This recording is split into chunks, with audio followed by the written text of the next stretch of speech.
ಉತ್ತರ ಕೊಟ್ಟಿಲ್ಲ. ಇದು ಕೊಡ್ಬೋದು ಇಷ್ಟರಲ್ಲಿ ಅವರು.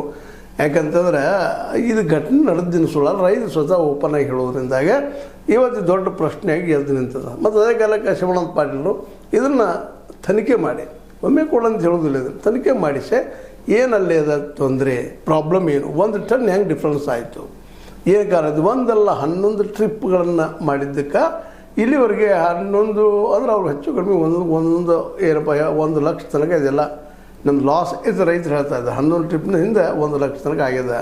ಅಂದ್ರೆ ಒಂದು ನೀವು ಟನ್ನಿಗೆ 3,300 ಹೊಡೆದ್ರು 11 ಟ್ರಿಪ್ ಆಗಿದೆ, ಎಷ್ಟಾಯಿತು ಅಂತ ಪ್ರಶ್ನೆ ಮಾಡ್ತಾ ಇದ್ದಾರೆ. ಹೀಗಾಗಿ ಇದೊಂದು ದೊಡ್ಡ ಪ್ರಶ್ನೆ ಆಗಿದೆ. ಲಾಸ್ಟ್ ಲಾಸ್ ಆಗಿದೆ ರೈತರಿಗೆ ಅಂತೇಳಿ ಇದನ್ನು ಇವತ್ತು ತನಿಖೆ ಆಗಲೇಬೇಕಾಗಿದೆ. ಯಾಕಂದ್ರೆ ಯತ್ನಾಳರು ಇನ್ನೊಬ್ಬರ ಬಗ್ಗೆ ಮಾತಾಡೋ ಮುಂದೆ ನಾವು ನೋಡಿದ್ವಿ ಯಾವ ರೀತಿಯಾಗಿ ಮಾತಾಡ್ತಾ ಇರ್ತಾರೆ ಅಂತೇಳಿ ಎಲ್ಲರಿಗೂ ಅನುಭವಕ್ಕೆ ಬಂದಂಥ ವಿಷಯ.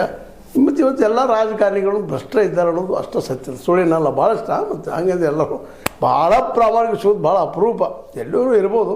ಬಟ್ ಅದು ಈಗಿನ ನೋಡಿದ್ರೆ ಅಂಥದ್ದಿಲ್ಲ. ಇಲ್ಲಿ ನಾವು ಹೇಳಿದಿಲ್ಲ, ಕೃಷ್ಣ ಬೈರೇಗೌಡರ ಬಗ್ಗೆ ಭಾಳ ಒಳ್ಳೆಯ ಅಭಿಪ್ರಾಯ ಇತ್ತು. ಇವತ್ತು ಒಂದು ಆರೋಪ ಬಂತದ ಅವ್ರ ಮೇಲೆ, ಆರೋಪಂತೆ ಮಾಡಿದರೆ ಸತ್ಯ ಅಂತಲ್ಲ, ಬಟ್ ಅಲ್ಲೇನೋ ಅದಪ್ಪ ಸಮಥಿಂಗ್ ಈಸ್ ದೇರ್ ಅನ್ನುವಂಥ ಪ್ರಶ್ನೆ ಇವತ್ತು ಉದ್ಭವ ಆಗಿದೆ. ಹಂಗಿಲ್ಲ ನಮ್ಮ ಯತ್ನಾಳ್